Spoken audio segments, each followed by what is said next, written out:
சென்னை கெல்லிஸ் பகுதியில் உள்ள சிறுவர் சீர்திருத்த பள்ளிக்கு புதிய கட்டிடம் கட்டப்படும் என்று முதல்வர் ஜெயலலிதா தெரிவித்துள்ளார். தமிழக சட்டசபையில் செவ்வாயன்று 110 விதியின் கீழ் முதல்வர் ஜெயலலிதா அறிக்கை வாசித்தார். சென்னை கெல்லிஸ் சிறுவர்களுக்கான கூர்நோக்கு இல்ல கட்டடம் பழுதடைந்துள்ள காரணத்தினால் 2,50,00,000 ரூபாய் செலவில் அனைத்து வசதிகளும் கொண்ட 1000 சதுர மீட்டர் பரப்பளவில் ஒரு புதிய கட்டிடம் கட்டப்படும் என்று தெரிவித்தார். மாநில அரசு நிதி உதவியுடன் தொண்டு நிறுவனங்கள் மூலம் நடத்தப்படும் முதியோர் இல்லங்களில் பயனடையும் முதியோர்களுக்கு வழங்கப்படும் உணவூட்டும் மானியம் 300 ரூபாயிலிருந்து 1,200 ரூபாயாக உயர்த்தி வழங்கப்படும் என்றும் ஜெயலலிதா அறிவித்தார்.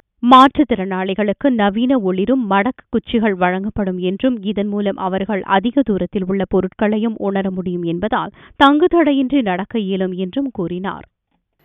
சென்னை கெல்லிஸ் சிறுவர்களுக்கான கூர்நோக்கு இல்ல கட்டடம் பழுதடைந்துள்ள காரணத்தினால் 2,50,00,000 ரூபாய் செலவில் அனைத்து வசதிகளையும் கொண்ட 1000 சதுர மீட்டர் பரப்பளவில் ஒரு புதிய கட்டிடம் கட்டப்படும்.